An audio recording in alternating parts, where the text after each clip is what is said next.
Unit 5, polynomial functions. This one is going to focus on factoring polynomials and solving polynomial equations by factoring. In the first semester, we focused on adding, subtracting, multiplying, and dividing polynomials. Here, we're going to focus just on the factoring and the solving. So number 26, it says factor completely. So you will have your flowchart of your factoring, and I suggest using this on every single factoring question you have to make sure you're going in the correct order.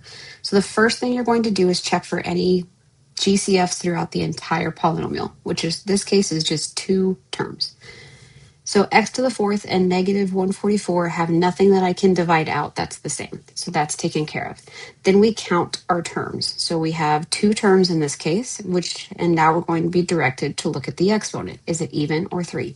In this case, the exponent is even. And so we're going to look for difference of squares. You may not always have it.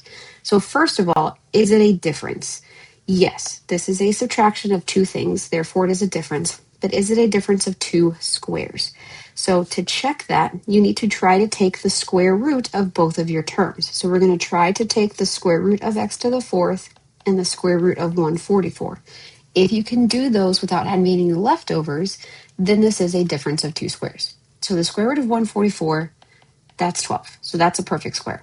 The square root of x to the fourth, remember that there are 4 x's in here, and you're trying to group them up by 2's because it is a square root. So we have 2 and 2, leaving me with x squared with nothing ungrouped. So these are both perfect squares. So we do, in fact, have the difference of squares factoring. Your formula is down at the bottom, difference of squares. This is what you are starting with. This is standard form. You are trying to get it into factored form. So this is what we begin with, and then to factor it, it's going to look like this. A plus b times a minus b. Well, what are a and what are b? These 2 values here that you square rooted the result, those are your a's and your b's. And so when we factor this out, it's going to simply factor into a, x squared, plus b, 12, and then a, x squared, minus b, 12. And that would be it for our factoring step 1. Then we have to say when step 4 is finished, start back at step 2 and see if it factors again. So we're going to look at just this factor right here, and we're going to see if I can repeat this process.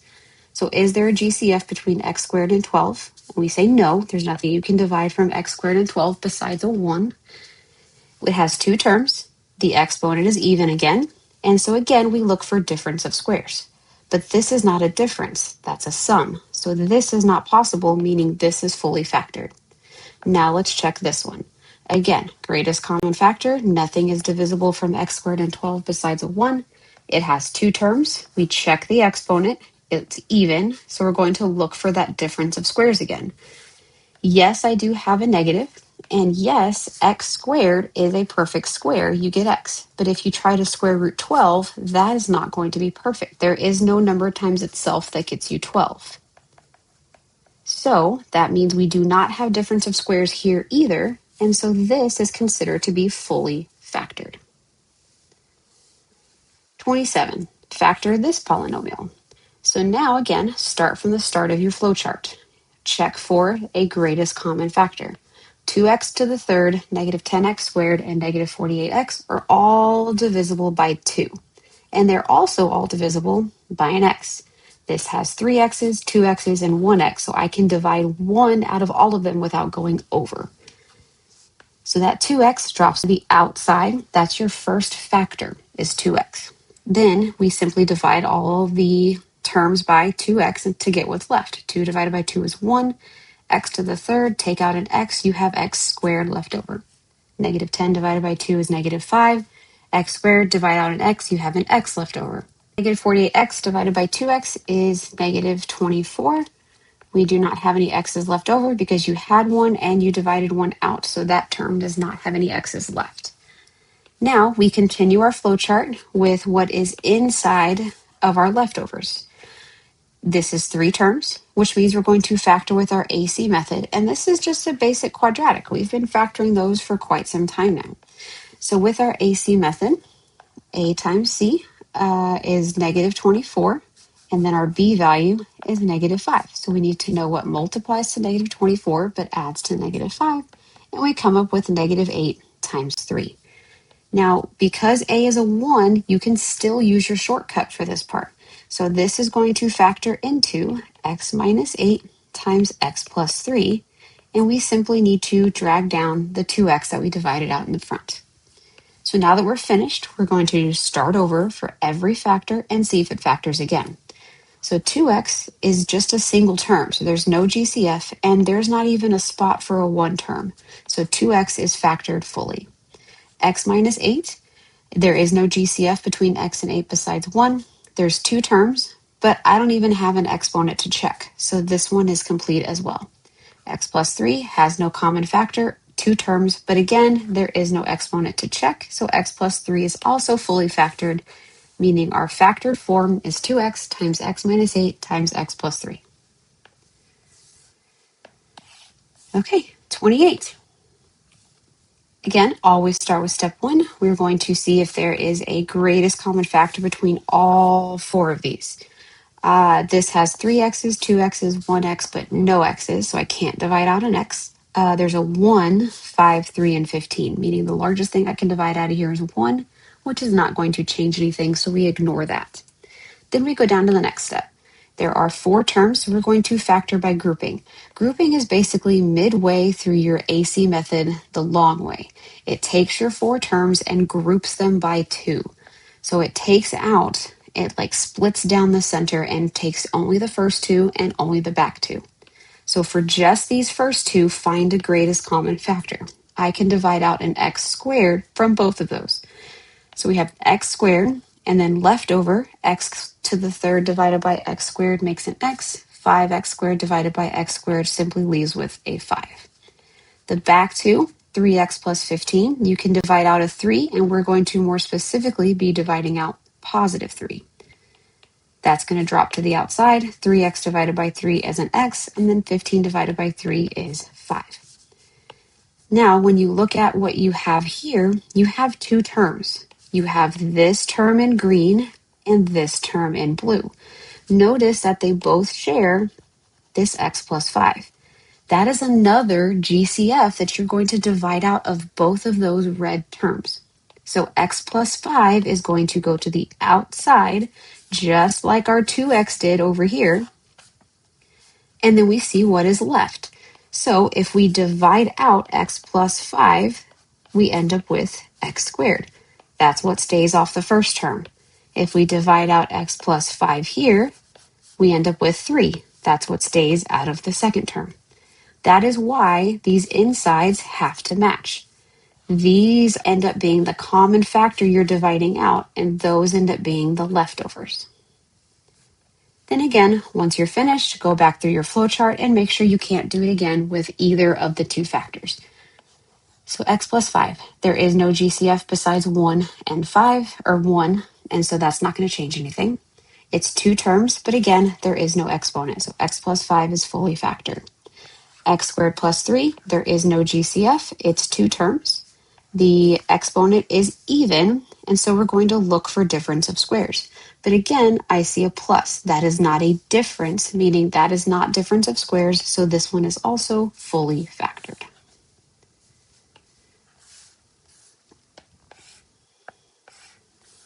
(29). Now we're going to start going into the solving. So solving polynomials is no different than solving quadratics. Factor and then set each factor equal to 0. So you have to make sure that your original equation is already equal to 0. If it's not, make it equal to 0 first. Since this is equal to 0, we're good to continue with factoring. So same thing as before. Start with GCF. X to the 4th, 13x squared, and 36 have nothing in common besides a 1. Count your terms, 1, 2, 3. So we're in the 3-term area, meaning we're going to factor with the AC method. But in this case, it's not just a normal quadratic. This has an x to the 4th power, so I'm not going to be able to use this shortcut quite as easily. We're going to do this one the long route. So we still start off with our t-chart. A times c is 36, and b is negative 13. So we need 2 numbers that multiply to 36, but add to negative 13. That's going to be, again, 9 and 4. 9 plus 4 does make 39 times 4 does make 36, but when you add them, you get positive 13.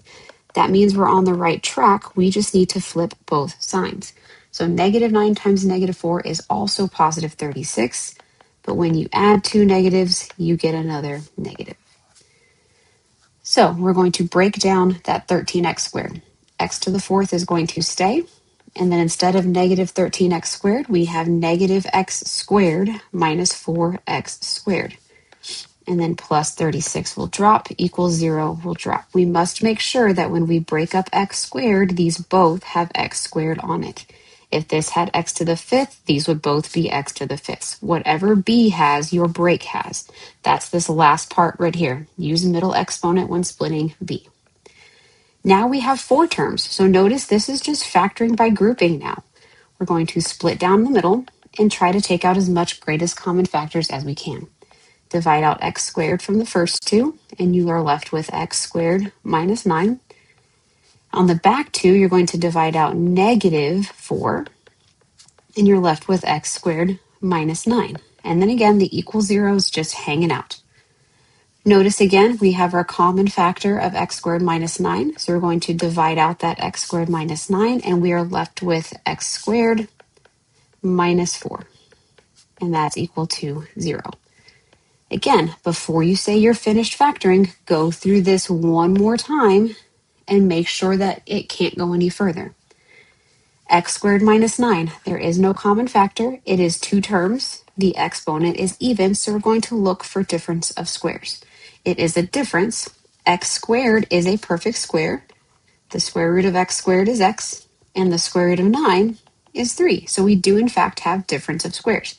So x squared minus 9 will factor into x plus 3 times x minus 3, using our formula here for difference of squares.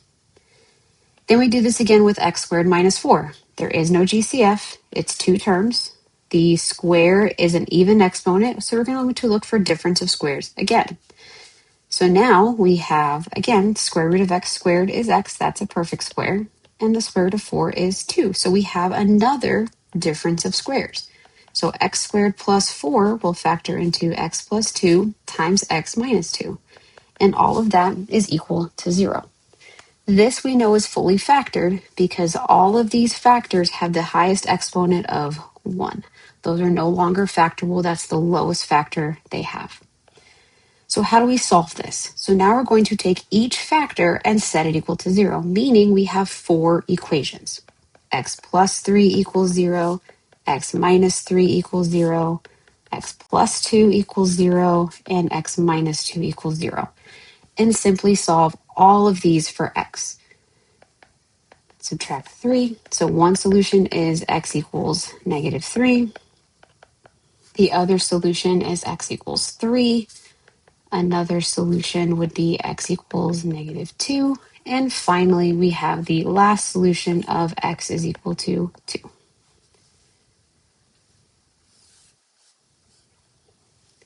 What is this solution? So again, make sure it's equal to 0. You can't solve by factoring unless it's equal to 0.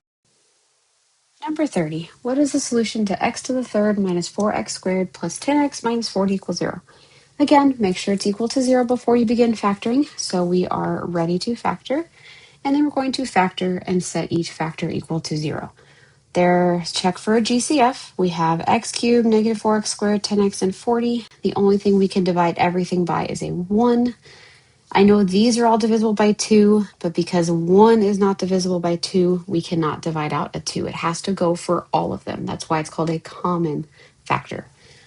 So there's four terms, which means we're going to factor by grouping. So we're going to split it down the middle and take out a GCF of these two. So that can be divided both by x squared. And we're left with x minus 4. Then we take the back two. We're going to divide out positive 10. And we're left with x minus 4. And the equal 0 is still with us. We see that they have a common factor of x minus 4, so that is going to come to the outside, leaving us with x squared plus 10. And then we check our flowchart to see if we can factor again. So x minus 4 we know is done from earlier because this does not have an exponent, so this one is fully factored. X squared plus 10, there is no common factor. There are two terms. 2 means an even exponent, so we're going to look for difference of squares. But because this is a plus, we know difference of squares does not apply, so x squared plus 10 is also as simplified as factored as it can get. Now we are ready to solve. So, move my flow chart. We are going to set each factor equal to 0. So x minus 4 equals 0, and x squared plus 10 is equal to 0. And we begin solving. The first one is very basic. Add 4 to both sides, and we get x is equal to 4. The second one, however, is going to take a slight bit more work. Move the 10, and we get x squared equals negative 10. Now, in order to undo a square, we must take the square root of both sides. When you take the square root of both sides, you end up with two answers. We get positive and negative, plus or minus, and then square root of negative 10. We need to make sure our answer is as simplified as it can get. So because this is negative, a square root of a negative 1 is that imaginary number. So we know that we're going to have an I in our answer. Then if we take 10 and we try to break down 10, it's only breakable into 5 times 2. So no pairs are able to come out of square root of 10. So we end up with plus or minus I square root of positive 10. Last, we have the number 31. We're going to factor. No more solving for number 31. It just wants us to factor. We know because it does not say solve and it does not have an equal to 0. So again, greatest common factor, start there.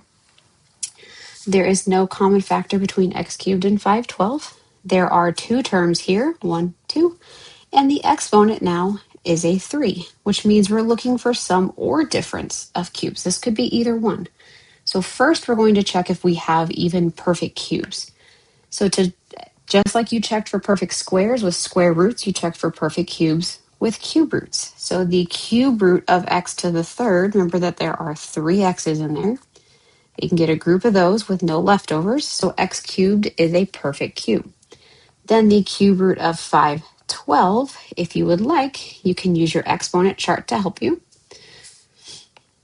We know that 512, if I look down the third, 512 is here, and 8 to the third power gets you 512. So the cube root of 512 is a perfect cube. It's going to be an 8. So in this case, we do have two perfect cubes, and so because there's a minus in the middle, we're going to use difference of cubes because there's a minus in the middle. If there was a plus, you would use sum of cubes. Your formula for difference of cubes is here. Again, this is your standard form. This is the factored side, so it's this side that we want. So we're going to follow this layout. The first part of this says take A and subtract B. So our A is x and our B is 8. So we're going to take x and subtract 8. Then the second factor begins with a squared. So that means we're going to take x and we're going to square it, leaving us with x squared. Then it says plus, and then it says AB next to each other. When there's AB next to each other with nothing in the middle, that means these two are being multiplied. So we're going to multiply x and 8, and x times 8 makes 8x. And then lastly, it says plus, and then it says to take b and square it. So now we're going to take 8 and square it, and 8 squared makes 64. And then we're going to try factoring some more. We're going to start over, because when we're done, go back to step 2 and see if it factors again. X minus 8, there is no exponent on here, so this is fully factored. X squared plus 8x plus 64 is 3 terms. We're going to try the AC method. So we have a times c would be 64, and then b would be an 8. And so if we list all factors of 64, 32, 4 and 16, 8 and 8, and that would be it. And we try to add up to an 8. We notice that none of these are going to work. None of those give us an 8, which means that x squared plus 8x plus 64 does not factor. And you'll find that the trinomial that comes out of this sum and difference of cubes never factors further. unless you forgot to take out a GCF. That might be a case, but it's never going to factor with this AC method. And so this is the fully factored form.